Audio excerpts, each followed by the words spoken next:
तो जैसे ही उनकी पूजन वगैरह स्टार्ट हुई, उनके पितरों का तर्पण हुआ, और जैसे ही तर्पण हुआ वैसे ही उनके शरीर के अंदर पता नहीं एक अजीब सा कंपन हुआ। तो उनने उनका स्थान नहीं छोड़ा, जैसे आलाटी पलाटी जैसे मैं बैठा हूँ वैसे हल्की पालकी लगा के वो बैठे थे, पर वो हाथ पाँव और ऊपर का शरीर पूरा उनका हिलने लग गया। तो वो जो लड़का था उन्होंने उनके पिताजी को और उनके पूरे घर खानदान को डांटा है। उनके शरीर में जो देवता आए थे ऐसी घटनाएं बताई जिनको सुन के उनके पिताजी भी हैरत अंगेज रह गए, कि सोच में पड़ गए कि ऐसा हुआ। उन्होंने उनके मुंह से ये बात कबूल दी कि तेरे यहाँ पे तेरे बड़े लड़के को लड़का हुआ था, उसको खा गया हूँ मैं। अब सात्विक तंत्र की आपने बात करी है तो मैं आपको वापस एक सरल तरीका बता देता हूँ कि लोग अपनी इंद्रियां कैसे वश में कर सकते हैं। कैसे वश में कर सकते हैं बताइए। वहाँ पे दर्शन करने के लिए गए तो हम लोगों ने देखा वहाँ पे कि एक मुर्गा था उनके हाथ में, और उन्होंने मुर्गे को ऐसे पकड़ा और वो बस चिल्लाता रहा मुर्गा, और उन्होंने गर्दन काट दी और ऐसे सामने जाके गिर गई। पर कुछ कुछ समाज ऐसी है कि अगर उनका कोई शांत हुआ है तो उनको पेड़ पे ले जाके टांग देते हैं, जंगल में या खेत पे। क्यों? एक 12 साल की बालिका आई थी उसके माता पिता के साथ में, और उसके साथ में किस्सा ये था कि जब भी वो सुबह उठती तो उसके गुप्तांग जो है और शरीर है उसके ऊपर अलग अलग निशान बने हुए मिलते थे। बाप रे। आप बस ये मान लो कि वो जो उनके रिश्तेदार थे उन्होंने उनकी कुदृष्टि उनकी घरवाली के ऊपर डाल रखी थी।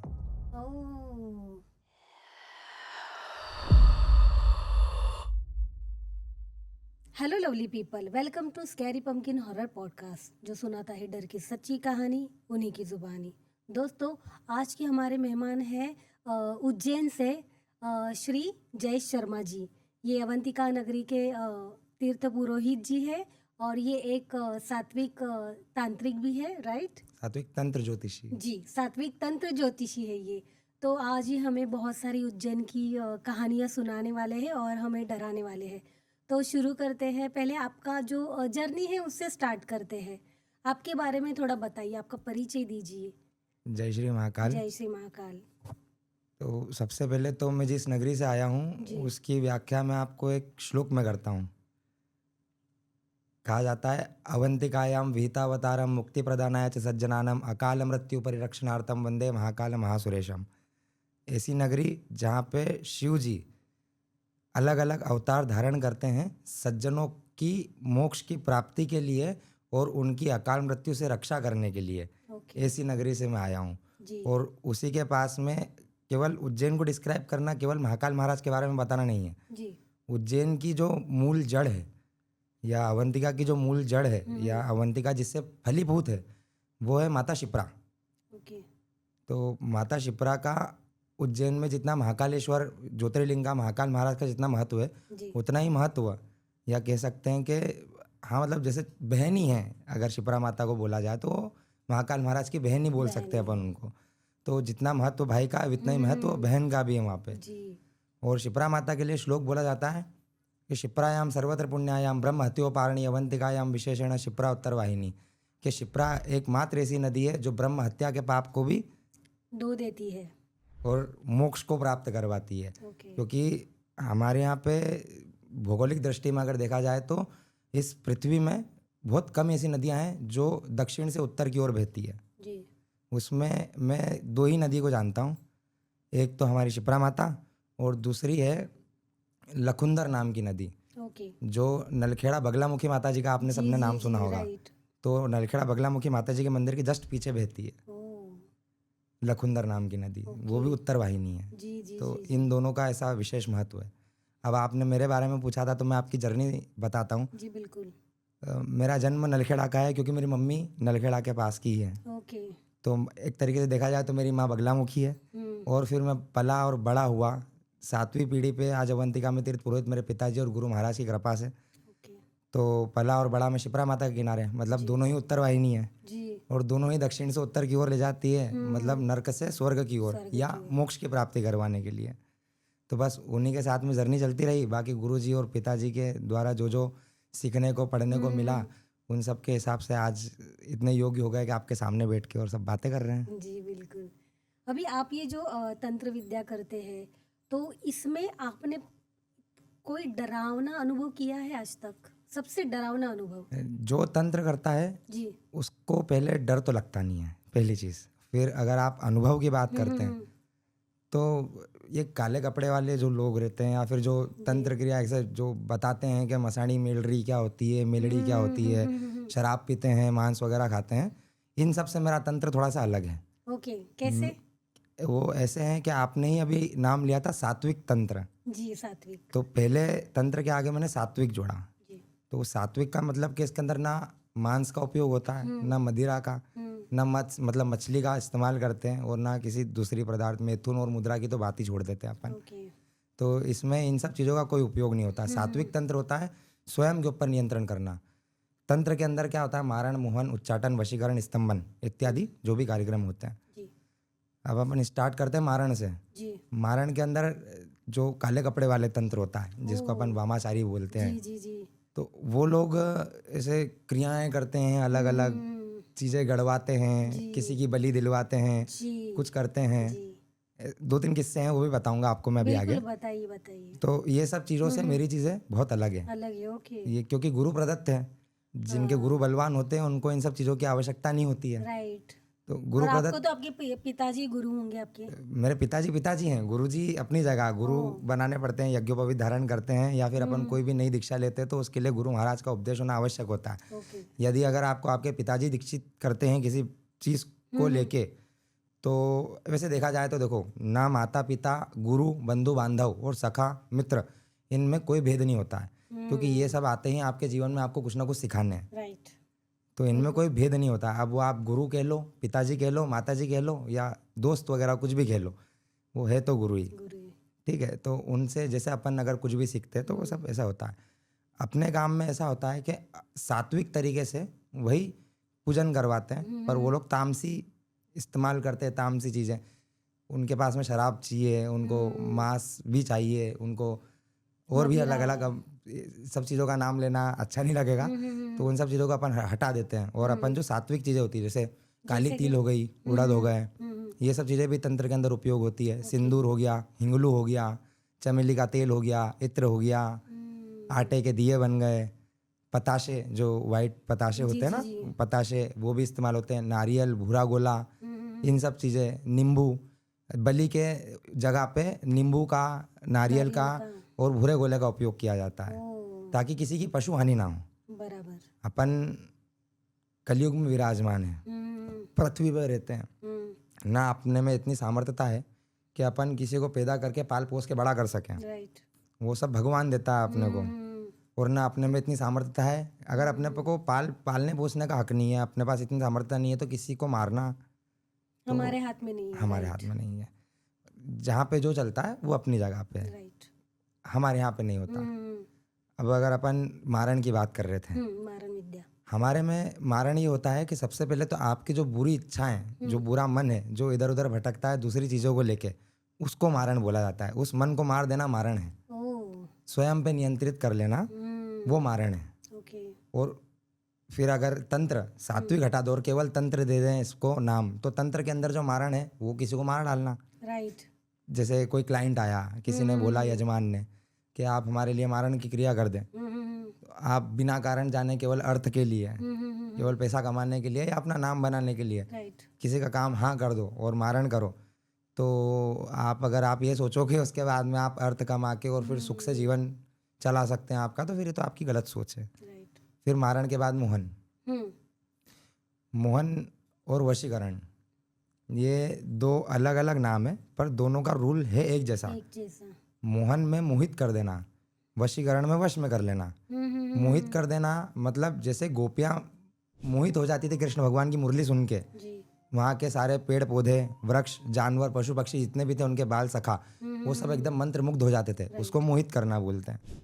और वशीकरण कर लेना मतलब अपने द्वारा बोल के जो अपन करवाना चाहते हैं केवल वही कर सके आदमी, उसको केवल इतना नियंत्रण कर लेना, ये तंत्र में होता है। अब इसी को ही अगर अपन दक्षिणपंथी में राइट हैंड मतलब अच्छे काम में अगर देखें, जो सात्विक चीज़ें होती है, उसमें मोहन है ऐसी वाणी बोलो जिससे आपको, आपके परिवार के लोगों को और आपके आसपास के जो लोग हो, उन लोगों को कभी भी बुरा ना लगे, और अगर कभी बुरा लगे भी तो वो आपके अंदर इतना विवेक होना चाहिए, बुद्धि होनी चाहिए कि आप पहले ही उनसे क्षमा मांग लो। इसीलिए मैं आपसे भी अभी से क्षमा मांग रहा हूँ कि अगर मेरे बोलने में कोई त्रुटि हो जाए, गलती हो जाए, तो आप सभी मुझे क्षमा कर देना। ये मोहन है। और वशीकरण जो है वो अपने स्वयं के मन को और इंद्रियों को वश में कर लेना। जी। इंद्रियों को वश में करना ही सबसे ज़्यादा डिफिकल्ट टास्क है आज के ज़माने में। लोग इंद्रियों के कारण इधर उधर भटक जाते हैं। अब सात्विक तंत्र की आपने बात करी है, तो मैं आपको वापस एक सरल तरीका बता देता हूँ कि लोग अपनी इंद्रियां कैसे वश में कर सकते हैं। कैसे वश में कर सकते, बताइए। केवल गाय माता की सेवा करके, ओ। क्योंकि उनका नाम है गौ माता। हम्म। गौ माता, गौचर हम्म। और अगोचर। ठीक है, गौचर मतलब जो इंद्रियों के अधीन हो, ठीक है, और अगोचर जो इंद्रियों से परे हो। अभी बताया था मैंने आपको इसके पहले जी। कि अगोचर एक आरती, ओम जय जगदीश हरे भगवान की एक आरती है, उसके अंदर आता है ये कि तुम हो एक अगोचर सबके प्राणपति। तो अगोचर भगवान नारायण जी। या परम पिता परमेश्वर, वो अगोचर है। वो इंद्रियों अपने अंदर इतनी सामर्थ्यता नहीं है कि अपन भगवान को मोहित कर लें या भगवान को साध लें या भगवान अपने कहे अनुसार चलें। वो बात अलग जगह है कि गोपाल सहस्त्र नाम के अंदर भगवान का एक नाम आता है भगवान भक्त तत्पर या भगवान भक्त वत्सल।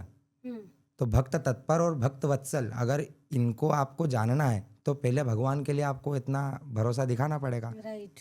इतना नाम आपको जपना पड़ेगा या भगवान के सामने इतनी देर बैठना पड़ेगा, तब जाके वो आपके लिए तत्परता से खड़े रहेंगे। राइट।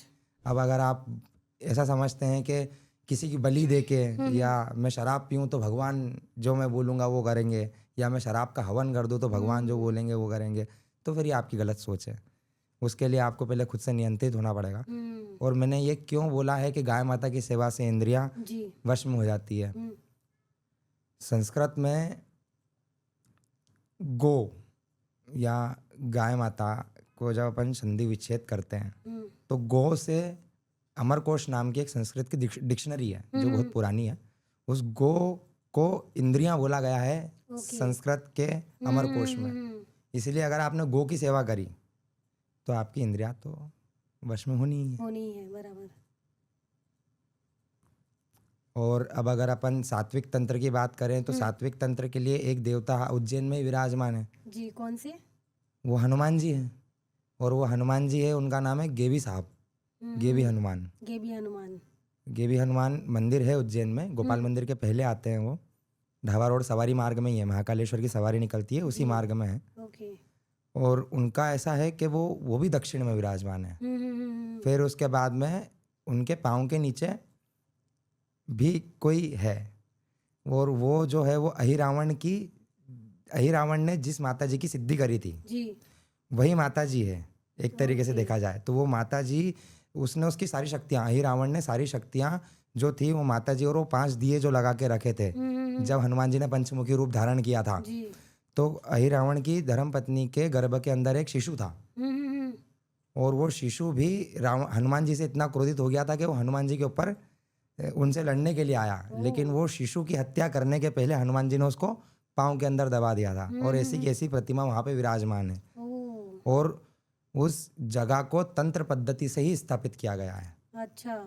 विक्रम संवत, अभी अपन 2082 में बैठे हैं, 2082 2083 लगने वाला है चैत्र नवरात्रि पहले दिन से, गुड़ी पड़वा के दिन से। कौन से कैलेंडर के हिसाब से? ये अपने सनातन हिंदू कैलेंडर के हिसाब से है, ये उसी कैलेंडर के। और विक्रम संवत 1137 1137 उस समय पे वहाँ पे बावड़ी के ऊपर तांत्रिक पद्धति से हनुमान जी की स्थापना की गई थी। इसीलिए हनुमान जी को वहाँ पे कभी भी सिंदूर नहीं चढ़ता है। आपने देखा होगा हर जगह पे हनुमान जी का श्रृंगार अगर होता है तो सिंदूर चमेली के तेल से होता है, पर वहाँ पे हनुमान जी का श्रृंगार होता है हिंगलू से। हिंगलू लाल लाल जो होता है, हिंगलू, चमेली के तेल और इत्र से, ये भगवान के श्रृंगार के रूप में। लेकिन तांत्रिक पद्धति से स्थापना करने के बावजूद भी आज के जो वहाँ पे पुजारी हैं वो वहाँ पे सात्विक और राजसी तरीके से भगवान की पूजन करते हैं। इसीलिए अभी तक उनका कोई ऐसा उग्र रूप देखने को नहीं मिला है। उनके ऊपर जो चोला चढ़ा हुआ है, चोले की परत जो लगी है, उसके कारण से हनुमान जी सभी को एकदम मुस्कुराते हुए प्रतीत होते हैं। उनके हाथ पे यहाँ पे श्री राम जय श्री राम या शिव जी वगैरह बना के रखते हैं पुजारी जी, परंतु यदि आप कभी भी उनको बिना श्रृंगार के देखेंगे तो उनका क्रोधी रूप देखने को आपको दिखेगा। मिलेगा वहाँ पे। ओह! ऐसा है। अब शिप्रा माता की जब अपन बात कर रहे थे तो शिप्रा माता दक्षिण से उत्तर की ओर बहती है। जी, इसके 2 तट हुए, जी। पूर्व और पश्चिम। हुँ, पूर्व में सब सात्विक काम होता है, राजसी तरीके से भगवान की पूजन होती है। हुँ। और पश्चिम तट जो है जी, वहाँ पे सब तंत्र का काम होता है। अच्छा। इसीलिए चक्र तीर्थ वहाँ पे विराजमान है, जो शमशान है जी, ना। चक्र तीर्थ आप लोगों ने नाम सुना होगा अवंतिका में। अब वो चक्र तीर्थ का नाम चक्र तीर्थ भगवान कृष्ण के कारण है, क्यों? क्योंकि भगवान श्री कृष्ण का सुदर्शन चक्र आके वहाँ पे रुक गया था। पितामह भीष्म जब उनका प्राण देह छोड़ रहे थे उस समय पे उन्होंने ये बोला कि मेरे को ऐसे, मुझे केवल ऐसे ही स्थान पे अग्नि दी जाए जहाँ पे सब चीज़ें बराबर हो, ना कोई ज़्यादा और ना कुछ कम। कम तो वो चक्र तीर्थ पर आकर उनका चक्र रुका, रुक गया, ओके। इसीलिए वहाँ पे दिया जाता है। अब चक्र तीर्थ पे कहते हैं कि वहाँ पे भी तंत्र साधक या अलग ऐसे कुछ काम होते होंगे। हुँ, पर आप कभी उज्जैन आओ और कभी भी आप चक्र तीर्थ दर्शन करने जाएंगे जी, तो जब आप दर्शन करने के लिए इंटर होते हैं, गेट पे दोनों साइड पीपल के पेड़ लगे हुए हैं। ओह! इस साइड जो लेफ्ट हैंड पे पीपल का पेड़ है उसके नीचे नाग महाराज और नाग महाराज और शिव जी, नंदी महाराज ये बैठे हुए हैं। नाग महाराज क्यों विराजमान है? क्यों? पीपल के पेड़ के नीचे, पीपल के अंदर विष्णु भगवान का वास। हुँ, ठीक है। जी, नाग महाराज बल देते हैं, धरती उनके ऊपर ही टिकी हुई है। टिकी हुई, राइट। आगे जाएंगे अपन गेट से, सीधा अंदर जाएंगे अपन। सबसे पहले आपको वहाँ पे 10 भुजानाथ गणपति जी महाराज मिलेंगे, ओह! 10 हाथ वाले गणेश जी। हुँ, और वो प्रतिमा ऐसी है कि उनकी गोदी के अंदर संतोषी माता बैठी हुई है, उनकी जो पुत्री है। ओह! मतलब यहाँ पे अगर कोई आए भी, कोई गलत काम करने के उद्देश्य से भी आए, अगर वो पहले हनुमान गणेश जी के सामने नतमस्तक होके या प्रणाम करते हैं, गणेश जी को एक बार निहारते हैं, तो कम से कम उनको ये समझ में आना चाहिए कि 10 हाथ का बल अपनी जगह, परंतु जो मेरी पुत्री है वो आपके हृदय में, आपके मन में और आपके घर में वास करे, ताकि आप कोई गलत काम ना करें, ना करे, राइट। संतोष प्रदान हो आपको। संतोषी इसीलिए उनकी गोदी में विराजमान है वहाँ पे। उनके जस्ट पीछे गणेश जी के मुंह की तरफ जो आप दर्शन करते हैं उनके, और दर्शन करने के जस्ट पीछे ही शिप्रा माता भैरी और उनके तट पे दाह संस्कार वगैरह होते हैं। जी, नीचे उतरते हैं अपन, वहाँ पे एक, अभी तो ब्रह्मलीन हो गए हैं देवता, उन्होंने देह त्याग दिया है। ओके। बाबा बम्बमनाथ का आप लोगों ने नाम सुना होगा, जो भस्म आरती के लिए सुबह निकलते थे शमशान से और भस्म आरती अटेंड करने जाते थे। अच्छा। भले वो लॉकडाउन हो, कोविड हो, कुछ भी हो, उनको जाना है मतलब जाना है, और वो जाते थे, ओह! डेली जाते थे। किसी कारणवश उनको फिर जाना, स्वास्थ्य के कारण उन्होंने बंद कर दिया था, बाकी वो रेगुलर उनका आना जाना वहाँ पे था। वहाँ पे भी आप कभी जाके देखेंगे तो वो भी कभी भी मांस मदिरा इत्यादि कोई चीज़ों का उपयोग नहीं करते हैं। ओके, वो भी सात्विक तरीके से। वो भी सात्विक तरीके से तंत्र करते हैं, पर फिर भी वो अघोरी है। जी, जबकि आप लोगों ने बहुत सारे लोगों का अघोरी नाम से सुना होगा या देखा होगा, तो वो कैसा बताते हैं कि स्वयं से नशा भी करना, दारू का हवन भी करना, सब करना, पर ओरिजिनल अघोरी तो वो हैं जो शमशान में रहते हैं, जिन्होंने सब चीज़ें छोड़ दी है। इतने समय से घर वर सब संसार छोड़ के केवल शमशान में उनने वास करा, और वहाँ से उठ के वो शमशान के राजा महाकाल महाराज की भस्म आरती ही अटेंड करने जाते थे। जी, तो उनसे ज़्यादा तंत्र को और कौन जानेगा। बराबर। पर फिर भी कभी भी मैंने तो कभी नहीं देखा कि उन्होंने कभी मदिरा पान भी किया हो या मांस को हाथ भी लगाया हो। बाकी क्रियाएं अपनी जगह, पर ये 2 चीज़ें नहीं देखी, तो बाकी का तो अपन कुछ बोलने से रहे। बराबर। अब अगर अपन इन्हीं की बात करके या इन्हीं से आगे चलें तो यहीं से स्टार्ट होता है। चक्र तीर्थ महाशमशानों में गिना जाता है, जैसा मणिकर्णिका घाट ओके। काशी का मणिकर्णिका घाट जैसा है वैसा ही घाट, और ऐसा बोलो तिल बराबर ज़्यादा पुण्य आपको मिलता है अवंतिका में शिप्रा में स्नान करने का। ओके। क्योंकि स्वयं गंगा माता जो पाप मोचनी है, जी, वो खुद संगमेश्वर महादेव उसके साक्षी हैं शिप्रा के तट पे, जहाँ पे आकाश गंगा, गंगा माता स्वयं स्नान करने के लिए आई थी शिप्रा माता में। ताकि क्योंकि ब्रह्मा जी से वो पूछने गई, क्या पूछने गई? कि लोग सब मेरे अंदर पाप धोते, मैं मेरे पाप कहाँ धोऊं। अच्छा।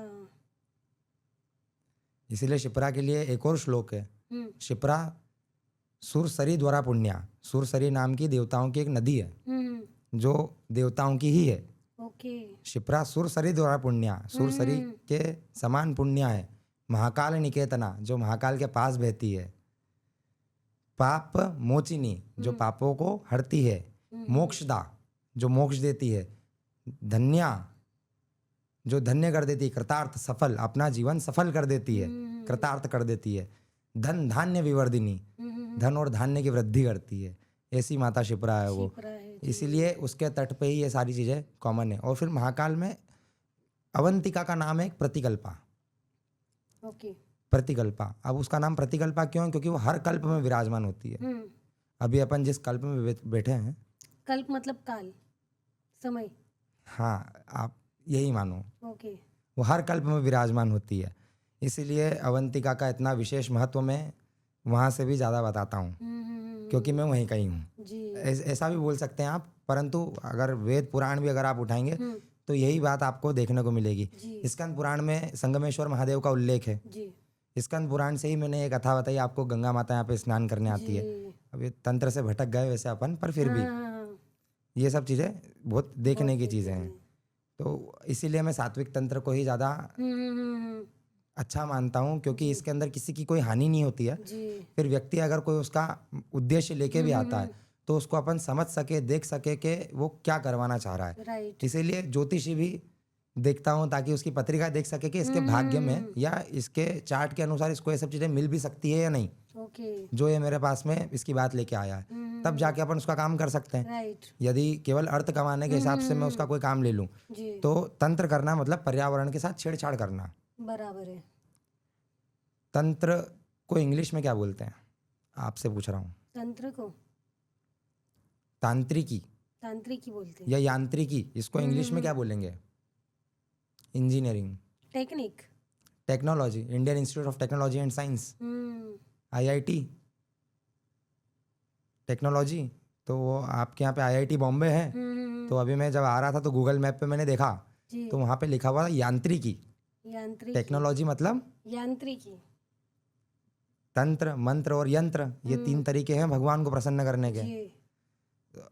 अब अगर इंजीनियरिंग भी बता दी मैंने आपको, इसमें अगर व्यक्ति ने इंजीनियरिंग भी ठीक से करी होगी या करता या थोड़ा बहुत समझता तो भी उसको समझ में आ जाता कि तंत्र और यंत्र क्या होता है। ओके।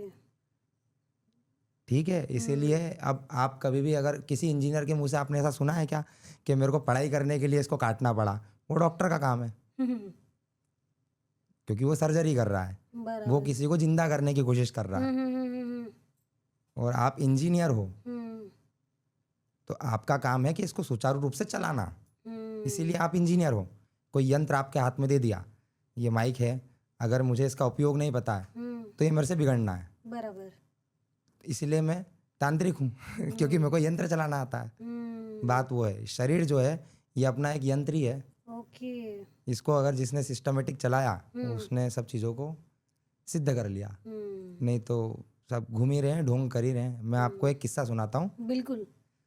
विक्रांत भैरव नाम सभी ने सुना होगा। उज्जैन में लोग उसको ओखलेश्वर महाशमशान तीर्थ के नाम से जानते हैं। ऊपर सती माता विराजमान है। केवल ये 3 चीज़ ही जानते हैं लोग। अब इसके आगे आप बताइए। इसके आगे वहाँ पे पंचायतन विराजमान है। पंचायतन मतलब विष्णु भगवान, भगवती, शिव जी, गणेश जी और सूर्य नारायण भगवान, इनको मिला के पंचायतन के 5 देवता होते हैं। अब वहाँ पे जिन्होंने भी दर्शन करें या तो विक्रांत भैरव के करें जो बटुक स्वरूप विराजमान है, पर फिर भी लोग वहाँ पे दारू चढ़ाते हैं, सिगरेट चढ़ाते हैं, वो तो सब अपनी अपनी मान्यता। ओखलेश्वर शिव जी जो विराजमान है, उन्हीं के पास में इधर विक्रांत भैरव, इधर ओखलेश्वर महादेव, और उन दोनों के बीच में एक जगह है जहाँ पे ऐसे लाइन से मूर्तियाँ बनी हुई है और बीच में भी एक मूर्ति है, लेकिन उनके ऊपर जाली लगा रखी है लोहे की। और जो बीच में जाली के अंदर है वो वरा है, उनके आगे ही एक और यंत्र रखा हुआ है। यंत्र रखा है किस चीज पत्थर का, स्टोन का यंत्र है वो। और वो यंत्र के ऊपर अष्टदल बना हुआ है और बीच में एक अंडाकार आकृति है। ओह! मतलब आप अगर ये समझ रहे हैं कि वो एक तंत्र की ऐसी जगह है जहाँ पे मारकाट होता है, हुँ, तो वो आप बहुत गलत समझ रहे हैं। वो एक शमशान है, हुँ, इस बात को हम मान रहे हैं। परंतु इसके अंदर ये ज़रूरी नहीं है कि आप वहाँ पे जाएँ तो बलि दें, शराब चढ़ाएँ या सिगरेट चढ़ाएँ। आप पहले समझे कि देवता का रूप क्या? राइट। जो उग्र होते हैं, उनको उग्रता से पूजन की जाए, हुँ, तो मान्य है। जो सौम्य है, उनको तो तरीके से सौम्यता से पूजना चाहिए ना। राइट। अगर आपकी मम्मी आपके ऊपर गुस्सा करती है, हुँ, तो आप उनके ऊपर वापस गुस्सा करेंगे, तो लड़ाई होगी। पर हुँ, अगर वो आपके ऊपर गुस्सा करते हैं और आप चुपचाप सुनो और उनको देख के एक बार मुस्कुरा दो, तो वो अपने आप 2-3 मिनट के बाद में वापस अपने आप शांत हो जाते हैं। और जितने भी तांत्रिक होते हैं या सात्विक तंत्र बोल लो, वामाचारी बोलो या दक्षिणाचारी बोल लो, कोई सा भी, राइट हैंड बोलो, लेफ्ट हैंड बोलो, कैसा भी बोलो, वो लोग आखिरी में करते तो पंचमाकार ही है। हुँ, पंचमाकार के बाद में ही उनका सब कुछ सिद्ध होता है। हुँ, तो उसके अंदर आई बीच में मकार रहा है ना, म से माँ, म से शक्ति, माँ मतलब शक्ति। आपके शक्ति का सदुपयोग, दुरुपयोग, ये पंचमाकार बताता है। ओके। एक है हमारे यहाँ पे अवंतिका में तांत्रिक, काले कपड़े पहनते हैं, हुँ, काली गाड़ी है उनकी, मतलब अघोरी बताते हैं, गृहस्थ है। फिर काहे की अघोरी? बराबर है। जो गृहस्थ होता है उसको क्या काम? हुँ, वो गृहस्थ है, बच्चे हैं, 2 बीवी है उनकी। नाम लेना अच्छा नहीं समझूंगा मैं इसमें, नहीं तो मैं नाम लेके बताता आपको। नहीं, नहीं यार, नाम मत लीजिए। हाँ, तो अब एक बार का किस्सा है कि हम लोग वहाँ पे दर्शन करने गए विक्रांत भैरव। हुँ, उनका भी नियम था एक समय कि वो भी वहाँ पे दर्शन करने के लिए और जो उनके ढोंग है वो करने के लिए आया करते थे। हम 2-3 दोस्त थे, हम लोग वहाँ पे दर्शन करने के लिए गए, तो हम लोगों ने देखा वहाँ पे कि एक मुर्गा था उनके हाथ में और उन्होंने मुर्गे को ऐसे पकड़ा और वो बस चिल्लाता रहा मुर्गा और उन्होंने गर्दन काट दी और ऐसे सामने जाके गिर गई वो। ओह! जब उनसे प्रश्न किया गया कि ये आपने क्यों किया, हुँ, तो पहले तो उन्होंने बहुत गलत तरीके से बात करी। हुँ, फिर भी हम लोगों ने सोचा कि ठीक है, बड़े हैं, सुनना चाहिए क्या बोलना चाह रहे हैं। जी, फिर उनसे हमने पूछा कि फिर उन्होंने बताया कि ये हमारा काम है, हम करेंगे और बलि देना हमारा नियम है। ओके। मैंने कहा ठीक है। फिर अब यही बात मैंने उनसे बोली कि आप गृहस्थ हैं, आपके बच्चे हैं, अब भगवान कह रहे हैं मेरे को कि आपके बच्चे की बलि चाहिए, क्या आप देंगे? हुँ, गाली बक के और गुस्सा करके और गाड़ी उठा के चल दिए। जी। इनको तांत्रिक या इनको अपन अघोरी बोलेंगे तो फिर ये वही बात है कि ये ढोंग करने आते हैं वहाँ पे। वहाँ की जो ओरिजिनलिटी है हुँ, वो ये है कि आप वहाँ पे आए हैं, वो बटुक स्वरूप है, हुँ, बालक। बालक, जैसे बच्चे होते हैं ना, जी। बच्चों के सामने क्या करना पड़ता है आपको, अगर बच्चों से कोई काम बनवाना है, हुँ, सबके घर में बच्चे होते हैं। बच्चों अगर नहीं भी होते तो आसपास होते हैं वो सबको, अगर अपने को बच्चों से कुछ मनवाना है तो उनको कुछ लालच देना पड़ता है या फिर उनके सामने कुछ उनकी मनपसंद की चीज़ रख दो, जी, तो वो परिवार अपना काम कर देते हैं। बिल्कुल। तो फिर उनके सामने बलि देने की क्या आवश्यकता? मेरा मानना ये वो है। स्वीकार भी होगी, नहीं, कैसे हो क्योंकि आप सकती है? बच्चों को अगर शराब दो, वो थोड़ी पिएँगे। उन उनको वही चॉकलेट दो, मिठाई दो, वो खुश हो बस जाएँगे। वहाँ पे चढ़ते ही, इसीलिए मैंने बताया था एक वीडियो में, मैंने पहले भी बोला है ये, मैं खुद के चैनल मतलब खुद से मैंने एक डाली थी, उसमें मैंने बताया था लोगों को कि वहाँ पे अगर आप कभी भी दर्शन करने जाओ और अगर आप चाहते हो कि भगवान आपके लिए खड़े रहें या भगवान आपकी सुने, तो आप वहाँ पे मिठाई चढ़ाओ, फूल चढ़ाओ, इत्र चढ़ाओ या खिलौने चढ़ाओ। अभी आपने इतनी सारी मंदिर और बहुत सारे प्लेसेस के बारे में बताए उज्जैन के। तो अभी आपने जस्ट रिसेंटली अभी बात की विक्रांत भैरव के बारे में। तो वहाँ पे तो मैंने सुना है बहुत सारे तंत्र होते हैं। जी, तो वहाँ को कोई किस्सा बताइए। मैं विक्रांत भैरव का एक किस्सा बताऊंगा, पर उसके पहले उसी के आगे एक शक्तिपीठ तीर्थ नाम से एक जगह है, ओके। जिसे सिद्धवट घाट भी बोला जाता है। वहीं पे पूजन करवाते हैं हम। अच्छा। हाँ, तो क्या होता है कि वहाँ पे पितृ दोष काल सर्प वगैरह निवारण की पूजन कराने के लिए आते हैं लोग। जी, तो कहते हैं कि परिपूर्वज भी व्यक्ति के शरीर के अंदर आ जाते हैं। जी। तो वहाँ पे जो तीर्थ पुरोहित होना है, केवल उन्हीं को ही अधिकार है पूजन कराने का, इसके अलावा और कोई पूजन नहीं करवाते हैं। तो जितने भी तीर्थ पुरोहित हैं उन सभी के पास में समाज वगैरह बंधी हुई रहती है। ओके। वैसे उनके सामने लोग पूजन कराने के लिए बैठते हैं। सुख पिंडी वगैरह करवाते हैं, या फिर पितृदोष के निवारण के लिए अलग अलग पूजन होती है, वो सब करवाते हैं। एक बार की बात है, मैं वहाँ पे ही बैठा हुआ था, मेरे पिताजी थे और उनके भी कुछ 2-3 मित्र आसपास के वो थे वहाँ पे। मैं एक जने की पूजन करवा रहा था, ओके। तो वो एक लड़का और उनके पिताजी वो दोनों साथ में आए थे उनकी पूजन कराने के लिए। वही पितृदोष निवारण के हाँ लिए। वही, जी। तो उनकी एक सुख पिंडी की पूजन थी, ज़्यादा बड़ी नहीं, मतलब आधा पौना घंटे का काम था। तो वो पूजन कराने के लिए बैठे, उनकी पूजन कराने के लिए बैठे सामने। तो पिताजी ने बोला लड़के को पूजन करने के लिए, तो वो लड़का गया, स्नान वगैरह करके आया और वो पूजन करने के लिए सामने बैठा। तो जैसे ही उनकी पूजन वगैरह स्टार्ट हुई, उनके पितरों का तर्पण हुआ, और जैसे ही तर्पण हुआ वैसे ही उनके शरीर के अंदर पता नहीं एक अजीब सा कंपन हुआ। तो उनने उनका स्थान नहीं छोड़ा, जैसे हलाटी पलाटी जैसे मैं बैठा हूँ वैसे हल्की पालकी लगा के वो बैठे थे, पर वो हाथ पाँव और ऊपर का शरीर पूरा उनका हिलने लग गया। और उनके जस्ट पास में उनके पिताजी बैठे थे। जी। कोई भी पुत्र कितना भी बड़ा हो जाए, क्रोध में भी अपने पिताजी को गाली नहीं बकता। जी।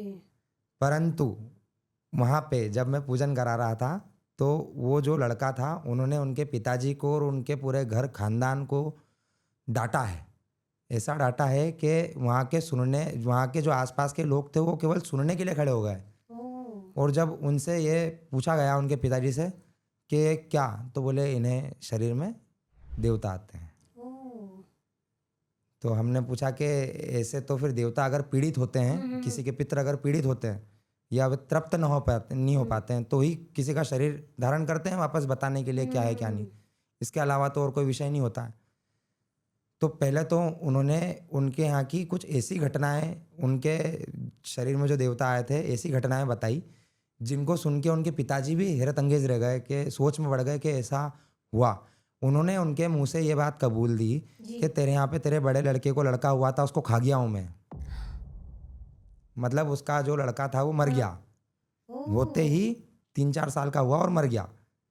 और उन्होंने उनके मुंह से कबूला है कि मैं इसको खा गया। तो उसके अंदर कौन आया था? उनके अंदर उनके घर के बड़े आए थे, पूर्वज। तो उनके पूर्वज ने ही उनके बच्चे को खा लिया? यदि देखो, घर यदि आपका घर व्यवस्थित चलाना है, तो उनको सारे ग्रह, सारे नक्षत्र, सब चीजें अपनी जगह पे, सबसे पहले कुल देवी, कुल देवता और पितृ देवता, इनको पूजना आवश्यक है। तो जब उनसे एक कारण पूछा गया, अब वहीं सामने बैठे हुए थे, अभी इंसिडेंट हुआ, तो इस समय पे कर्तव्य बनता है ब्राह्मण का कि वो पूछे और जाने। अगर इस समय भय का कोई विषय नहीं होना चाहिए, डरना नहीं चाहिए, उनसे पूछना चाहिए, प्रश्न करना चाहिए, क्योंकि कोई कितना ही बड़ा देवता हो या कोई कितना ही बड़ा दानव हो, वो ब्राह्मणों के सामने कुछ भी बोलने के पहले सोचते हैं। तो उनसे जब ये पूछा गया कि आपने ऐसा क्यों किया, तो उन्होंने बोला कि ये इनके भैरव को भूल गए। मतलब अगर आप ये देखें कि केवल कुल के भैरव को ना पूजने से या पूजने से भी, और केवल एक बार साल भर में सामने जाके केवल भैरव महाराज के सामने दंडोत कर दो, और अगर आप ये सोचो कि भैरव महाराज आपके साथ में, तो क्या आप साल भर में एक ही बार स्नान करके पूजन करते हैं और नहाते और खाते हैं क्या? वो भी आपके देवता हैं। राइट। तो उनको आप, ऐसा किस्सा हुआ। फिर उनको शांत करने की बारी आई, उनसे पूछा गया कि आप इनका शरीर कब छोड़ेंगे, क्योंकि आप पाप मोचनी के किनारे, शक्ति भेद तीर्थ पे बैठे हुए हैं, मोक्षदायिनी के किनारे बैठे हुए हैं। तो उन्होंने बोला कि इनको कह दो वैशाख की पूर्णिमा के दिन जाके भैरव महाराज की पूजन कर दे, इसके बाद में नहीं आऊँगा। और इतना बोला, और उनके ऊपर जब जल का प्रोक्षण, कुछ अभिमंत्रित जल का प्रोक्षण किया, और उसके बाद में वापस सब नॉर्मल हो गया, और उन्होंने उनके पिताजी के वापस दंडोत प्रणाम किया। तब उनको जब ये बताया गया कि आपने आपके पिताजी को ऐसा ऐसा बोला, तो उनकी आंख में आंसू आ गए। सोचो, मतलब उनको इतना भी पता नहीं था कि वो उनके पिताजी को कुछ बोल रहे हैं। ऐसे किस्से होते हैं वहाँ पे। अब अपन वापस विक्रांत भैरव पे आते हैं। जी बताइए। एक बार की बात है, विक्रांत भैरव पे ही बैठे हुए थे हम, मतलब रात में चले जाते हैं दर्शन वगैरह करने के लिए। इंजीनियरिंग में था मैं उस समय, नहीं पास आउट ही हुआ था, 23 की बात है, 23 की बात है, पास आउट हुआ था इंजीनियरिंग। मेरा एक इंजीनियरिंग जूनियर था, वो रोता हुआ और शराब के नशे में बहुत ज़्यादा मेरे पास आया, और आके मेरे को बोलता है कि, ये वशीकरण की स्टोरी सुना रहा हूँ आपको एक मैं। वो आके मुझे बोलता है कि सर मेरा ब्रेकअप हो गया। तो मैंने बोला कि इसमें कोई बड़ी बात तो है नहीं, मतलब होता रहता है। वो उस लड़की के लिए इतना पॉजिटिव था कि वो उसके लिए सब कुछ करने को तैयार था। मैंने उसको जब ये बात बोली कि अगर मैं तेरा काम कर दूंगा तो क्या तू इस जलती हुई चिता के ऊपर जाके बैठ जाएगा? वो उसके लिए इतना पॉजिटिव था कि वो वहाँ पे गया और वहाँ से राख उठा के ले आया मेरे लिए। बोले कि ये जलती हुई हाथ में लेके आ गया तो आप सोचो बैठना तो ठीक है। फिर उसका मैंने सोचा कि इसका काम करना चाहिए, पर वही जो अपने नियम कायदे कानून बोलते हैं। पहले उसकी पत्रिका देखी, वो पत्रिका के अंदर स्पष्ट योग थे कि यदि इसके पास में वो लड़की वापस भी आ जाएगी तो भी इनकी शादी नहीं है, और अगर गलती से इनकी शादी भी हो गई है तो वापस इनके कबाड़े होने, झगड़े झाटे होने, वो लड़की वापस छोड़ के चले जाने वाली है। और ये बात मैंने उसको समझाई पर वो माना नहीं। अब एक हुआ, कुछ तिथि वार निश्चित किया, उसके हवन की कार्यक्रम जमा गया, माना नहीं वो तो। उसको कंडीशन पहले ही क्लियर कर दी थी कि ऐसी ऐसी कंडीशन है, वो माना नहीं। हम वहाँ पूजन करने के लिए बैठे। मैं पूजन कराता नहीं हूँ, खैर तंत्र के लिए मेरे पिताजी के पास एक शिष्य है, उसी को ही बोलता हूँ पूजन कराने के लिए। तो मैं वहाँ बैठा हुआ था ऐसे ही और देख रहा था पूजन, पूरी गाइडेंस तो देना पड़ता है। अब वहाँ पे जब पूजन हो रही थी तो हवन वगैरह पूरा कंप्लीट हुआ, और जब उसको सब कुछ सामान चढ़ाने के लिए नीचे विक्रांत भैरव मंदिर में नीचे भेजा गया, जब वो ऊपर आ रहा था और हम लोग ऊपर ही बैठे हुए हैं, ठीक है, जब वो ऊपर आ रहा था उसने आके बताया कि एक लाल कपड़े के अंदर कोई स्त्री मेरे को दिखी, और उस स्त्री ने ये बात बोली है कि तेरा काम तो हो जाएगा, पर ये बात ध्यान रखना कि अगर तू उसके चक्कर में बैठ गया और अगर तेने नौकरी नहीं करी है तो फिर यूँ मान ले कि तेरा भंटा ढाल है, ना तू तेरे पिताजी को शक्ल दिखाने लायक रहेगा और ना घर जाने लायक रहेगा। मतलब इंटेंशन उनका पूरा क्लियर यही। और हम ऊपर ही बैठे हुए हैं, अगर उसके सामने या उसकी किसी से कोई कन्वर्सेशन हो रही है तो हमें भी वो दिखना चाहिए। बराबर है। और वो भी ऊपर ही आया, रास्ता भी वही, कुछ तो हो ऐसा कि हमको भी लगे कि हाँ वो सच बोल रहा है। पर जब वो ऊपर आया और उसने जब ये इंसिडेंट मुझे बताया तो पहले मैंने उसकी बात पे भरोसा नहीं किया ये कि होगा शायद। पर तीसरे ही दिन उस लड़की का फ़ोन उसके पास आया जिस लड़की के लिए उसने ये काम करवाया था, और जैसे ही उसके पास उसका फ़ोन आया और मेरा गाड़ी से एक्सीडेंट हो गया। क्यों? प्रकृति की नियम के साथ खिलवाड़ समझाने के बाद, चलो मेरे को खरोच है, मेरा तो कुछ नहीं हुआ, पर जिस लड़के का अपन ने काम किया था 2-3 महीने तक वो लड़की उसके साथ में रही, घूमी फिरी, उज्जैन भी आई, दर्शन किए महाकाल के, विक्रांत भैरव दर्शन किए, साथ में रुके 2-3 दिन वहाँ पे। पर वापस जब घर गए और फिर 7वें दिन ही उसका फ़ोन आया मेरे पास में कि सर वो तो वापस दूसरे लड़के के साथ में मेरे को दिख गई है और अब क्या करना चाहिए। तो मतलब जिस भी देवी देवता को साक्षी रख के आप पूजन करते हैं तो मंत्रों में इतनी सामर्थ्यता होती है, तंत्र अपनी जगह, यंत्र अपनी जगह, मंत्रों में इतनी सामर्थ्यता होती है कि उस निराकार परब्रह्म को भी साकार रूप धारण करके ही आपको सब कुछ बताना आना पड़ता है कि तू ऐसा मत कर और ऐसा ऐसा कर लेना तो तेरा ये काम हो जाएगा। फिर भी अगर अपन उसको नज़रअंदाज कर देते हैं तो फिर अपनी गलती है।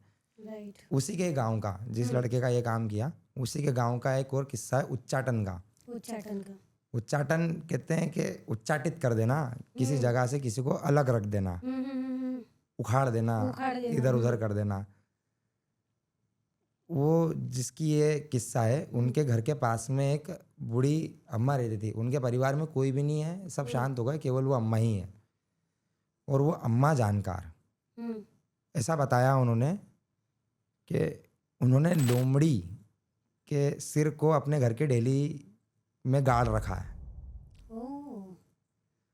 और घर के अंदर उसकी चमड़ी है। अब ये तो वो जो लोग ऐसा करते हैं तंत्र के लिए, हाँ, वो उन्होंने, और उसी स्त्री ने, उसी दादी माँ ने उस लड़के के ऊपर उच्चाटन कर दिया था, उसके काम से, उसके परिवार से और उसकी घरवाली से।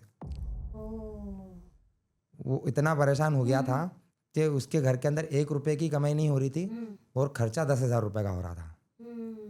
तो वो जब आया मेरे पास तो उसने कुछ भी बात नहीं करी, उसने बस सीधा मेरे को ये बोला कि इस स्त्री का मेरे को मारण करवाना है। तो किया आपने? मारण नहीं कर सकते हैं, यही मैंने उसको समझाया कि मारण नहीं हो पाएगा, बाकी ये तेरे उच्चाटन को अपन काट सकते हैं, जिसके कारण तेरा काम चल जाए। पर उसके लिए भी इंडिकेशंस पहले से आ गए थे कि ये गलत काम करता है। हम्म, पत्रिका जो होती है वो सब जी गवाह दे जाती है कि इंसान कहाँ तक का है। जी। तो उसमें भी पहले ही इंडिकेशंस क्लियर थे कि ये 2 नंबर का काम करता है, हम्म, इसके साथ में ऐसा ऐसा किस्सा है और इसीलिए इसके साथ में उच्चाटन सक्सेसफुल भी हुआ। ओ, क्योंकि जो देवी देवताओं को देखो, जो कुल भैरव को अच्छे से पूछते हैं, कुल देवी को अच्छे से पूछते हैं और जिनके पितृ देवता की कृपा उनके ऊपर बनी हुई है, फिर आप उनके ऊपर लाख तंत्र कर लो, कोई असर नहीं होता। पर इसके ऊपर असर हो गया, तब वो हुआ, उसका भी पीछे कोई कारण होगा। तो जब उनसे पूछा गया कि आपकी कुल देवी, तो उन्हें ये भी नहीं बताती कि उनकी कुल देवी कौन है। ओके। अब ऐसे में तो उच्चाटित होना उनका जायज़ था। तो ऐसे में अपन भी क्या कर सकते थे, उनका बस एक देवी का एक छोटा सा प्रयोग करवाया। परंतु वो व्यक्ति उस प्रयोग से इतना प्रसन्न हुआ कि वो दक्षिणा बहुत मोटी दे के गया था, लेकिन उसका काम हो गया। वो माता जी का कोई उच्चाटन उनके ऊपर काम नहीं आया और माता जी आज भी स्वस्थ मस्त उनके घर पे है। अच्छा। और वो लड़का उनसे बोलचाल भी करता है, पहले तो बोलचाल भी नहीं करता था, सामने जाने में भी डर लगता था। वो भगवती की ऐसी कृपा हुई कि वो 2 नंबर के काम के अंदर वापस पकड़ा गया था, बंद हो गया।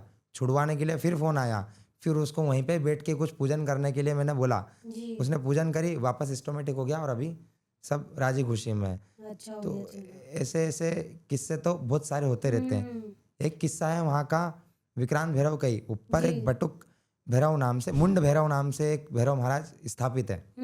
विक्रांत भैरव जो अपन दर्शन करने जाते हैं, इधर राइट हैंड पे मुंड भैरव है। वहाँ पे पहले एक हवन कुंड हुआ करता था, अब तो तोड़ दिया है वो। तो वहाँ पे भी अनेक नाना प्रकार के लोग हवन वगैरह करते थे। अच्छा। अब ये वामपंथी वापस पता नहीं क्यों, पर इनको लेके थोड़ा सा मेरा ऐसा ही है, क्योंकि आजकल क्या है, वामपंथी जो जानकार है वो अपनी जगह पे अच्छा करते हैं, पर जो केवल अपने मजे के लिए वाम मार्ग अपनाते हैं तो वो थोड़ा सा गलत है। वहाँ पे एक जीजी आती थी पूजन, अपना खुद का कुछ सिद्धि विद्धि साधना वगैरह करने के लिए। वो बैठे हैं वहाँ पे, जप कर रहे थे कुछ, उनका जप वगैरह पूर्ण करके और वो उठ के नीचे दर्शन करने गए, भगवान के दर्शन करे उन्होंने भैरव महाराज के। फिर ऊपर वापस गए और मेलड़ी माता दर्शन करने, अंदर सती माता दर्शन, मेलड़ी सती माता है वो, सती माता के दर्शन करने के लिए गए। अब सती माता के दर्शन करने के लिए जब वहाँ पे गए तो न जाने क्या हुआ उनके साथ, वो पीछे गई माता जी के मंदिर के पीछे। आप जब माता जी के दर्शन करने के लिए जाते हैं तो माता जी के मंदिर के पीछे घाटी और सीधी नदी है, ओके। तो थोड़ी सी जगह है, वहाँ पे गई। और जब उनको वहाँ पे किसी ने देखा तो कोई और ही व्यक्ति था वहाँ पे, और वहाँ पे उनका मैथुन और मुद्राएं हो रही थी। मतलब ये सब चीज़ें आपके ऊपर, अगर आपको गुरु प्रदत्त नहीं होती है तो वो सब चीज़ें इतनी हावी हो जाती है कि आपको स्थान का भी ध्यान नहीं रह पाता है कि आप क्या करने वाले हो और आपके साथ कब क्या हो सकता है। और यही सब इंसिडेंट हुए हैं, इसी कारण से वो हवन कुंड बंद आज वहाँ पे नहीं है, वो है ही नहीं। और अब वहाँ पे सरकारी गाड़ी आने लग गई। पहले कोई ऐसा विषय नहीं था, जो केवल साधक थे, सात्विक साधक, या जो अपना काम करने जाते थे, केवल वही लोग वहाँ पे जाते थे। अब विक्रांत भैरव भी इतना ही देखा है लोगों ने जितना मैंने आपको बताया। ओखलेश्वर महादेव जो है विक्रांत भैरव में, उनके गुंबज, जो उनका ऊपर का शिखर है, उस शिखर के अंदर भी एक शिवलिंग स्थापित है। और शिवलिंग के राइट हैंड पे हनुमान जी है। अच्छा। सीताराम जी, बहुत छोटी छोटी सी आकृति है, उनका भी एक विशेष महत्व है। क्या? अब वहाँ पे हनुमान जी है, इधर शिव जी है। रुद्र, एकादश रुद्र, रुद्र और एकादश रुद्र, वो दोनों क्यों हैं? वो दोनों भी इसीलिए है, ये विक्रांत भैरव का जो घाट है उनके जस्ट सामने एक और घाट है जो ओरिजिनल में ओखलेश्वर शमशान तीर्थ है, और जहाँ पे ये मारना काटना और बलि प्रथा वगैरह का सिस्टम चालू है, इस घाट पे नहीं है। आप कभी भी बलवीर को देखेंगे तो वो उधर ही देख रहे हैं, इधर की शक्तियां इधर ना आ पाए, इसीलिए बलवीर यहाँ पे बैठे हुए हैं। उधर की शक्तियां इधर ना आ पाए, इसीलिए भैरव महाराज उधर मुंह करके बैठे हुए हैं।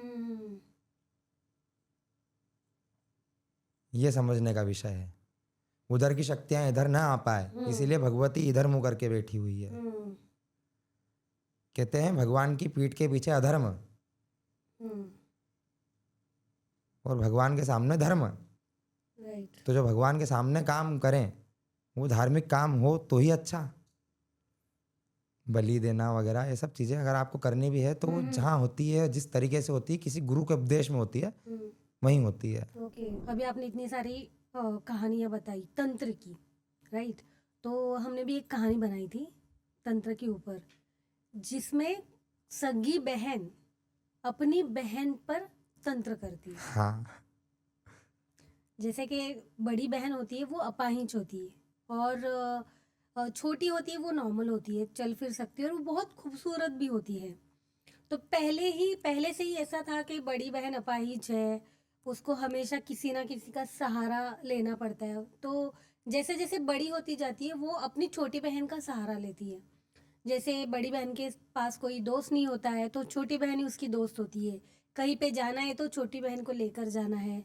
और फिर एक टाइम ऐसे आ जाता है कि इसकी उम्र शादी की हो जाती है, बड़ी बहन की, और छोटी बहन थोड़ी किशोरी अवस्था में आ जाती है, और उसका बॉयफ्रेंड भी होता है। तो बड़ी बहन है ना वो और जलने लगती है, और जलने लगती है। और फिर वो ना एक तंत्र करती है, एक ऐसा तंत्र जिससे बॉडी छोटी बहन की है पर आत्मा इसकी हो जाती है। होता है।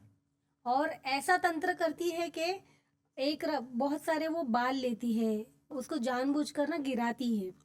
तो जब उसका सर टकरा जाता है एक टेबल से तो वहाँ पे खून लगता है, तो रुमाल पे वो खून लेती है, और फिर उससे वो तंत्र करती है। और जब तंत्र सक्सेसफुल होता है तब वो जो बड़ी बहन की बॉडी होती है ना वो बॉडी जल जाती है। पर बॉडी जलने के पहले आत्मा दोनों की एक्सचेंज होती है। अब जो छोटी बहन है वो बॉडी तो छोटी बहन की है पर आत्मा जो है, सोल है, वो बड़ी की होती है। और फिर उसकी शादी हो जाती है बाद में। पर जैसे जैसे टाइम निकलता जाता है ना, कुछ दिन बाद ना उसके पति को थोड़ा अलग लगने लगता है कि ये बहुत बदल गई है शादी के बाद, क्योंकि बहुत सारी ऐसे डिशेस थी जो उसको पसंद नहीं थी, वो ये खाने लगती है। और जब भी उसका हस्बैंड उसको पूछता था कि यार ये तो तुझे पसंद नहीं था तो तूने ये बनाया क्यों, बोलती है नहीं मेरी बड़ी बहन को पसंद था ना तो उसकी याद में मैं बनाती हूँ। और जो परफ्यूम उसकी बड़ी बहन को पसंद होता था ये भी वही लगाने लगती है।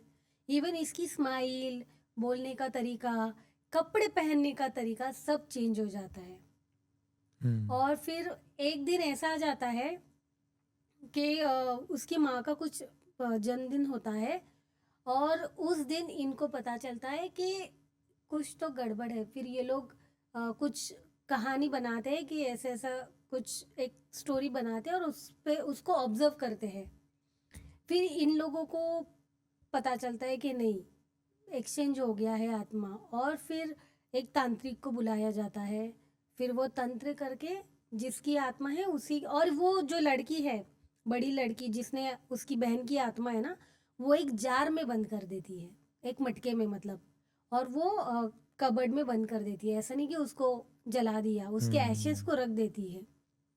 और फिर उसी की वजह से वो तंत्र जो किया होता है वो रिवर्स हो जाता है। ये सही है। मतलब ऐसी चीजें होती है। होती है। आप लोगों, अब ऐसा किसी एक पर्टिकुलर समाज का नाम नहीं ले रहा हूँ मैं हाँ यहाँ हाँ पे। हाँ। आज भी भारत में कुछ ऐसी समाजें हैं जिनके यहाँ के अगर पितृ शांत हो जाते हैं, मतलब किसी के घर में जो शांत हो जाते हैं, तो ऐसा नियम बताया गया है कि 10 दिन के अंदर उनका काम करके 11वें 12वें और 13वें दिन भोजन करा के, ब्रह्म भोज करा के, और सब चीज़ें निवृत्त हो जाती है। पर कुछ कुछ समाज ऐसी है कि अगर उनका कोई शांत हुआ है तो उनको पेड़ पे ले जाके टांग देते हैं, ओह। जंगल में या खेत पे क्यों? इकट्ठा करते हैं उनको। 5 7 8 10 जने जब तक इकट्ठे नहीं होते तब तक उनको उतार के भी नहीं लेके आते हैं। और वो लोग जो होते हैं वो अपनी जगह पे, परिपूर्वजों की पूजा तो अपनी जगह, पर वो सबसे ज्यादा मानते हैं जंगल देव को।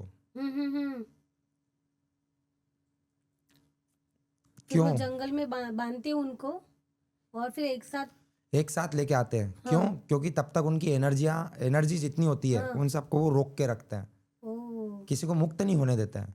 क्यों? पर ऐसा इसीलिए क्यों करते हैं? ताकि वो उनसे उनका कुछ काम अगर अधूरा रह गया हो या किसी की कोई मंशा अधूरी रह गई हो तो वो पूरा करवा सके। इसीलिए अपने यहाँ अगर कोई भी दिव्य पुरुष समाधि लेता है तो वो समाधि लेके और उनको सीधे का सीधा बैठा के ही गाड़ा जाता है। किसी राइट। की समाधि होती है तो जी। बैठा के गाड़ा जाता है, पर वो दाह संस्कार करने के बाद उनकी ऐशेस को रोक के रखते हैं, हड्डियां अस्थियां जिनको कहते हैं, उनको रख के रखते हैं और उनको पेड़ पे बांध देते हैं। अच्छा, इसलिए उनको फिर अंत्य संस्कार होता नहीं है, जो भी दिव्य पुरुष होते हैं। जो दिव्य पुरुष होते हैं, जो जी। संत महात्मा जी होते जी हैं, जी।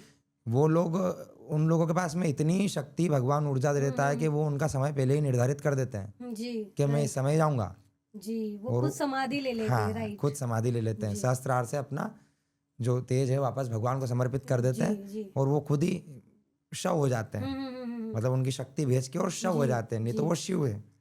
हाँ। ठीक है, ऐसा। तो वो लोग जो है, जिन लोगों की मैं बात कर रहा था, वो लोग बांध के रख देते हैं। इसीलिए अपने को बचपन से ही बताया गया है कि जंगल में, पहाड़ी इलाके में इधर उधर जाना नहीं, कहीं पे टॉयलेट वगैरह नहीं करना, कहीं पे कुछ बैठ के खाना पीना नहीं, किसी पेड़ के नीचे नहीं रहना। क्यों? इसीलिए क्योंकि वो अतृप्त रह जाते हैं। जिन लोगों की जी। मुक्ति नहीं होती, जिनके नाम के पिंड नहीं बनते हैं, तब तक उनको कोई नया शरीर ही नहीं मिलता है। और जब तक आप नया शरीर नहीं दोगे तब तक तो भटक रही है एनर्जी। भटकते ही हैं। तो वो एनर्जी तुरंत ऐसे पकड़ के आ जाए और अपने को जो करवाना है वो करवा सकते हैं। एक किस्सा बताता हूँ आपको। जी। वहीं का ही है, उज्जैन की ही बात कर रहा हूँ मैं। उज्जैन का ही किस्सा है। हमारे एक है पहचान में, वो तीर्थ पुरोहित ही हैं। वो भी छोटा है वो मेरे से। शौक चला था उसको भी नया नया तंत्र वगैरह करने का, सब चीज़ें देखने का, भूत प्रेत पिशाचिनी यक्षिणी जी। डाकिनी शाकिनी सब, ब्रह्म राक्षस वेताल कुष्मांड सब देखना था उसको। तो वो भी गया है सब चीज़ें देखने के लिए, समझने के लिए, करने के लिए। किताबी ज्ञान, बिना गुरु के ज्ञान जो होता है वो अधूरी। अधूरा होता है। हाँ, तो जब तक गुरु कृपा नहीं करते हैं तब तक आपका जो भी ज्ञान है वो अधूरा ज्ञान है। तो उसने कुछ चीज़ें करने की कोशिश करी। अब चुनाव हुए थे थोड़ा टाइम पहले मध्य प्रदेश जी। में, तो पार्षद के चुनाव थे। तो कोई पार्षद प्रत्याशी कोई आए उनके पास, या वो पार्षद प्रत्याशी उनके यजमान होंगे पुराने, तो उनसे मिलने के लिए गए। उनसे बोला कि चुनाव उनाव जीतने करने के लिए। तो उन्होंने उनको 5 चीज़ें बताई अच्छा। और वो 5 चीज़ तमस से रिलेटेड थी। ओके। कौन सी? काली उड़द, दही, सिंदूर, अंडा, और इसके साथ में उन्होंने रखने के लिए बोला नागफणी की खील। कील आती है नागफणी, ऐसी घूमी हुई वो। और उन्होंने बोला कि कच्चे मशान में, जहाँ पे कलवे बच्चे गाड़ते हैं, जहाँ पे, वहाँ कच्चे मशान में जगह खोल के और वो गाड़ के आना। अच्छा। अब वो तो अगला लोभ लालच, आज का ज़माना ही ऐसा है। तो चुनाव जीतना, तो वो तो चले गए और कर दिए। अब वो खैर वो चुनाव जीते नहीं जीते वो सब अपनी जगह, पर उसके दूसरे ही दिन जिन महाशय ने ये कार्यक्रम बताए जी। वो हो गए, वो भिरा गए, हो गए पागल। कुछ सूझ नहीं पड़ रही क्या करना है क्या नहीं करना है, किधर क्यों? जाना है किधर नहीं जाना है। गलत तरीका, तो गलत उनके चीज़ें, पीछे कोई जिस जगह को उसने उखड़वाया। अब इतना बड़ा, इतनी सी जगह शमशान की दे रखी है। अब इतनी जगह में अगर आप एक एक करके गाड़ोगे तो ज़्यादा से ज़्यादा 50 जने, बराबर है। पर मरते तो अनगिनत हैं, गिनती कहाँ। तो अब वो ऐसा तो है नहीं कि अगर जहाँ पे आपने खोदा वहाँ पे पहले कोई नहीं होगा। राइट। तो जिसकी जगह खोली वहाँ कोई एक थोड़ी होगा, वहाँ तो 2-3 होंगे। और बच्चों को गाड़ते हैं, बच्चों को गाड़ते हैं तो वो जब तक उनकी हड्डियाँ वगैरह गलती नहीं है, नमक भी डालते हैं उनके साथ में ताकि हड्डियाँ गल जाएं। पर जब तक पूरा काम होता नहीं है तब तक तो वो है ऐशेस, कुछ तो है। तो वो कुछ भी अगर एक जरा सा सुराग भी रह जाता है यहाँ पे पड़ा हुआ, अगर मैं आपके पाँव के नीचे की धूल भी उठा के लेके जाऊँ तो मैं इससे भी तंत्र कर सकता हूँ। बाकी सब तो अपनी जगह। चप्पल के अंदर अगर आपके पाँव के काले निशान बन गए और अगर उसको चम्मच से खुदार के मैंने थैली के अंदर रख लिया तो उससे भी मैं आपका कुछ भी करवा सकता हूँ। तो ये सब चीज़ें भी होती है, पर ये सब चीज़ों के अंदर पढ़ना नहीं। अब वो महाशय ने जैसे वो बताया, वो उन्होंने जगह खोदी उनका नाम लेके कि हमको तो हमारे गुरुजी ने बताया हमको जीतना, तो उनने जगह खोद दी और वहाँ पे कर दिया। अब वो वापस घूम फिर के आ गए उनके पास में। अब वो जिसका काम करा वो तो बेचारा मीडिएटर, उसको तो कोई लेना देना नहीं। जो करता और जो भुगता वो तो वही बना जिसने करवाया काम। इसीलिए कभी करता और भुगता नहीं बनना चाहिए।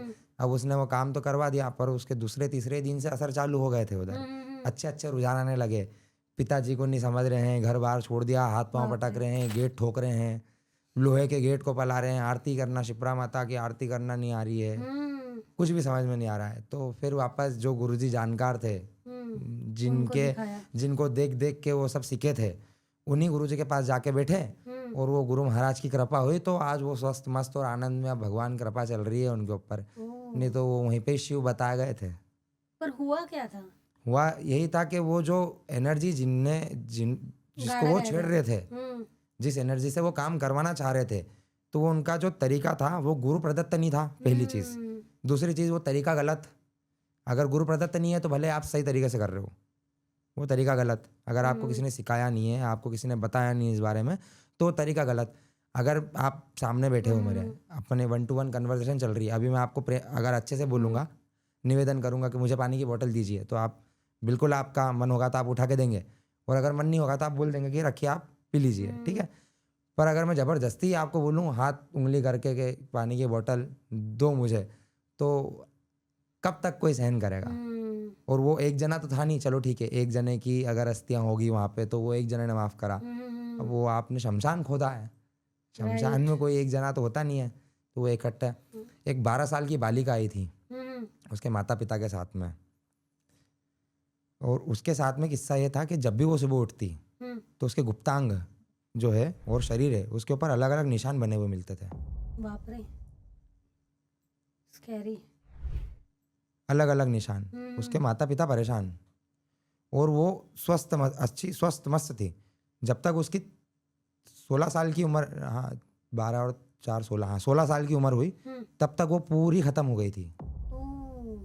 उसके साथ में 3 लोग थे और तीनों लड़के रात में उसका शोषण करते थे, बाप रे, अलग अलग तरीके से। मतलब आत्माएं। ओह, अतृप्त आत्माएं, बाप रे, कामुक scary। आत्माएं। तो कैसे, मतलब वो कहीं गई थी, क्या हो हाँ, गया ये था? लोग घूमने गए थे पहाड़ियों में, ओह, हिल स्टेशन पे हाँ हाँ कहीं। अब वहाँ पे क्या हुआ कि ये पूरा परिवार गया था इनका, 4-5 जने थे ये, एक ही परिवार के। वो लड़की, उसका भाई, मम्मी, पिताजी और 1-2 जने उनके साथ के और थे। अब ये कहीं घूम रहे थे ऐसे ही, और इसको भूख लगी तो इन लोगों ने मैगी वगैरह कहीं पे बनाई साइड में, वहाँ पे रैपर वगैरह फेंके, वो ठीक है अपनी जगह पे, बर्तन वर्तन साफ करे, वो भी ठीक है अपनी जगह पे। थोड़ा सा आगे जाके वहीं पे शौच आदि क्रिया भी कर ली, हाथ वाथ धो लिए। और जो वो भैया गया था और जो थे, वो जो भी था उनका सिस्टम, वो सब हुआ। अब फिर इन लोगों ने ध्यान नहीं दिया कि ठीक है एन्जॉयमेंट, आपने बोला ना इंटरटेनमेंट, तो वो इंटरटेनमेंट हो गया उनका। अब इंटरटेनमेंट जैसे ही कंप्लीट हुआ, वापस रिटर्न आए, तो वो 2-3-4 महीने हुए खूब से खूब। तब तक तो उनको लगा कि ठीक है, होता होगा, डॉक्टर वगैरह इलाज वगैरह करवाया, डॉक्टरी इलाज वगैरह करवा के देखा उन्हें, डॉक्टर परेशान, साइकेट्रिस्ट वगैरह के पास लेके गए कि ऐसा क्या मनोभाव।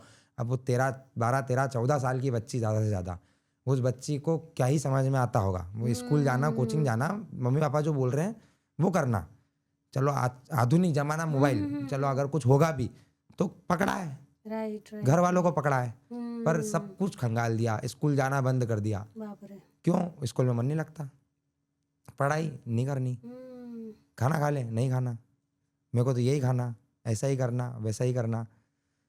कमरे में जब वो सोने के लिए जाती तो गेट खुला रखते घर वाले, सब सो जाते हैं, कुछ अचानक ही ऐसी होता, उठ के गेट अपने आप लग जाता है उसका। और जब वो सुबह उठ के वापस गेट खोलती, और जब उसकी माताराम, पिताजी तो नहीं जाते, बाकी जब उसकी माताराम उसको देखती तो उसका शरीर पे अलग अलग निशान बने हुए उनको बाप रे, दिखना चालू हुए। स्कैरी। और एक समय ऐसा आया था कि जब वो उठी तो उसका पूरा बिस्तर ब्लड में था, इतना नीचे नीचे ने कहा। ऐसे आत्माएं लग जाती है, और ऐसी आत्माओं के बदले अगर आप किसी की बलि दे के या दारू पी के या मांस खा के अगर आप किसी का उतारा कर रहे हो, तो फिर तो ये बात है कि आप स्वयं के लिए न्योता दे रहे हो, राइट। क्या आप उनको छोड़ के हमारे में आ जाओ। पर ये करने से अच्छा है कि भगवान को अर्पित कर देनी चाहिए वो सब चीज़ें, जो जहाँ से आया है वहीं चले जाए। और अगर नहीं जा सकता है तो भैया तो हमको मार्ग बता दो कि जिसके कारण तुम्हारी मुक्ति हो जाए। तो इसीलिए तंत्र को जब भी करें तो सात्विकता से किया जाए। स्कैरी। हमारे पॉडकास्ट में अक्षय वशिष्ठ आए थे, आपने सुना है? वो भी पॉडकास्टर है, तो उन्होंने भी ऐसे सिमिलर एक कहानी बताई थी। जी 5 बहनें थी, जी आई थिंक राजस्थान या यही कहीं कहीं की वो फैमिली है। मतलब उनके पॉडकास्ट में मोस्टली कैसे होता है कि जिनके साथ एक्चुअल में कुछ हुआ है वो लोग उनके पॉडकास्ट में जाते हैं। अच्छा, मतलब जिनके साथ घटना घटी है। हाँ, या तो वो जाते हैं या तो वो उनको वीडियो भेजते अच्छा। हैं या ऑडियो थ्रू स्टोरी भेजते हैं कि हमारे साथ ऐसे ऐसे हुआ था, फिर वो खुद बताते हैं। हम्म। तो एग्जैक्टली मतलब अभी आपने जो स्टोरी सुनाई ना, तो मुझे वो स्टोरी याद आ गई। नहीं, ये 4 जने जो थे ये हाँ। लोग उज्जैन के ही हैं। अच्छा। और ये लोग रहते भी है उज्जैन में, नई सिटी, फ्रीगंज, नई सिटी हम्म, बोलते हैं हमारे उज्जैन को। फ्रीगंज में ये कॉलोनी है, नाम पूरा लूंगा तो अच्छा नहीं लगेगा नहीं वो नहीं पूरा। नहीं, नाम मत वहीं लीजिए। के ही हैं। और अभी की कंडीशन ऐसी है कि वो लड़की स्वस्थ है, हम्म। भगवान की कृपा है उसके ऊपर, अच्छा, पढ़ लिख ली है। और अभी तंत्र काट कर दिया उस पर हुआ उसका काट हो चुका। ओके। वो तीनों ने अपनी अपनी जो डिमांड बताई थी वो वो पूरी तीनों की कर दी। डिमांड पूरी हो गई। उनके माता पिता इतने सक्षम थे कि उनने तीनों की डिमांड पूरी करी। क्या और डिमांड थी आप बता सकते हैं? उसमें से एक जने की इच्छा थी कि या तो मेरे को किसी दूसरी स्त्री के शरीर में डाल दो, ओ। या फिर मेरे लिए कुछ ऐसा करो जिसके कारण से मेरी मुक्ति हो जाए। एक तो एक जने की ये डिमांड थी। दूसरे जने की ये डिमांड थी कि मेरी बेटी मर गई, तो बेटी को जिंदा कर दो। अब तू खुद मर गया भाई, हम्म। तो तू इसको क्यों परेशान कर रहा है। राइट।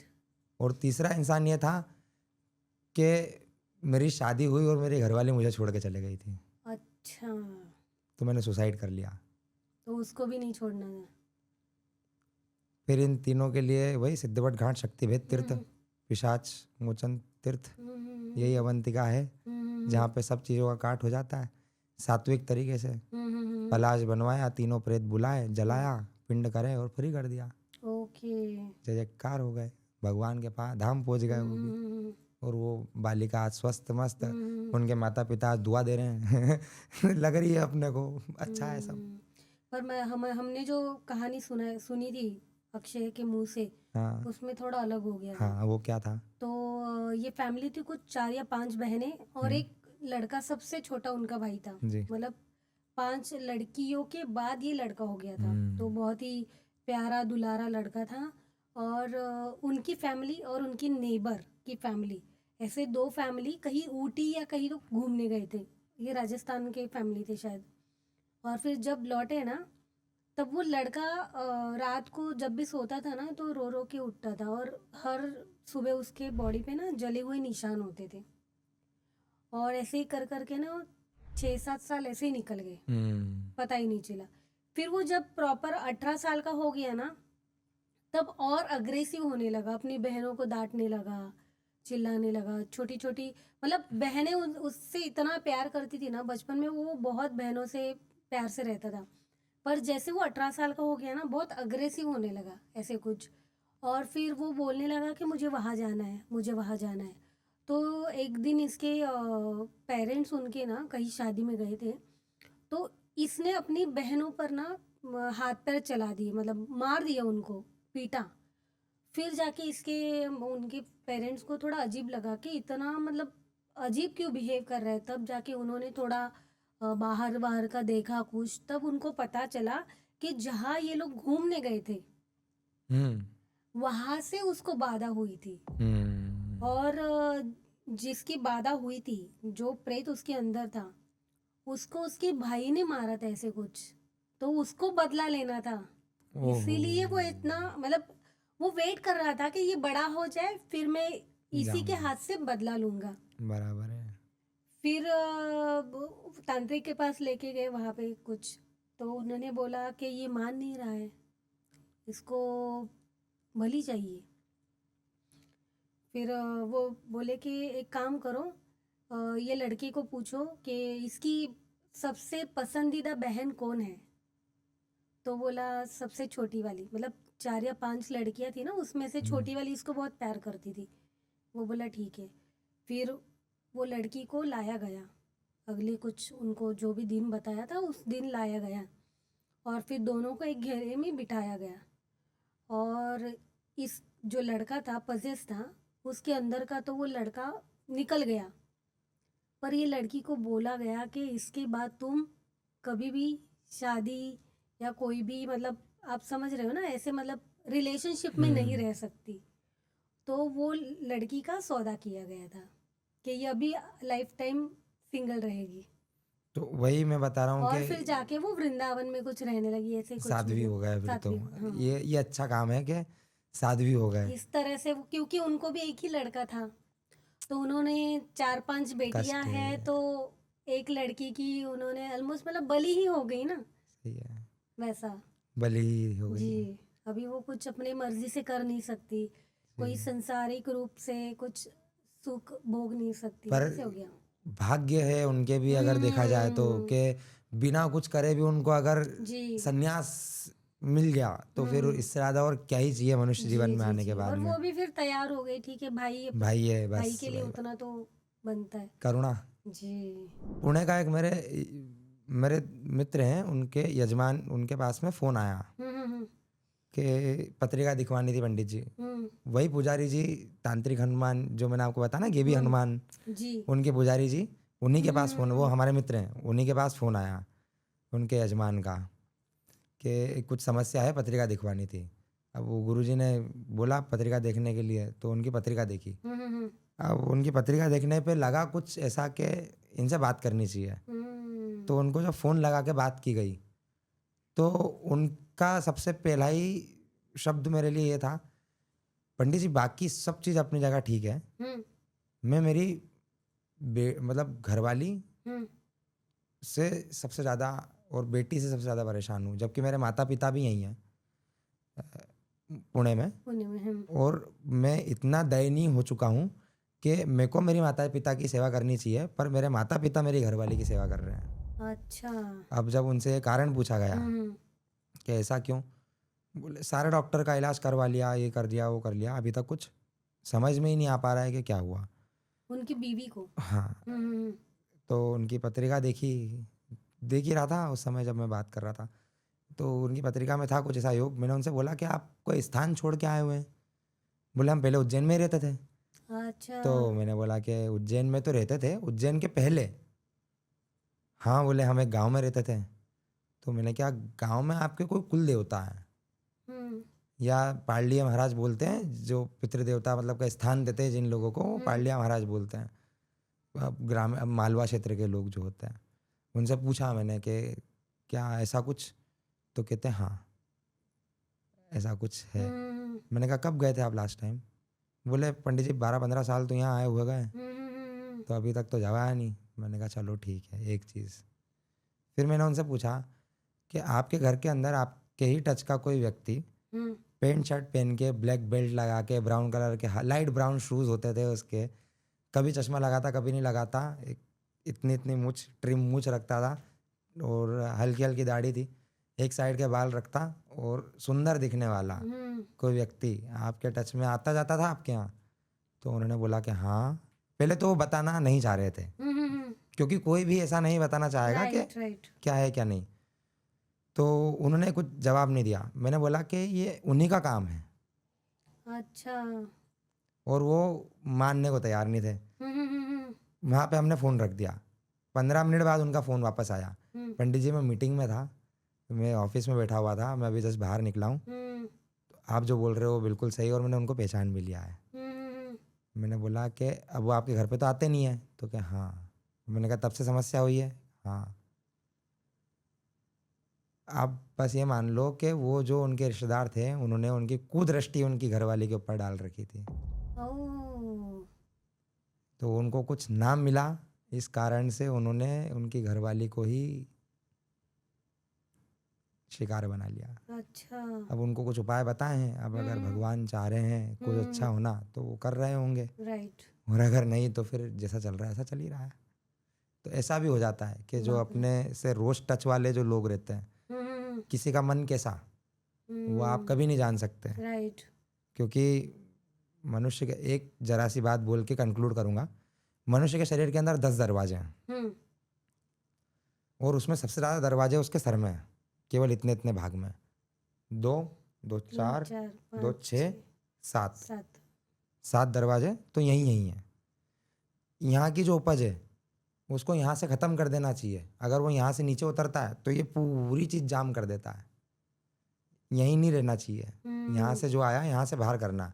अगर आप ये मान रहे हैं तो आपके जो दिमाग की जितनी भी उपज है या दिमाग में आपका जितना भी जो कुछ भी है, पढ़ते हैं लिखते हैं अपन जो भी करते हैं, कहते हैं ना ज्ञान या विद्या बांटने से बढ़ती है।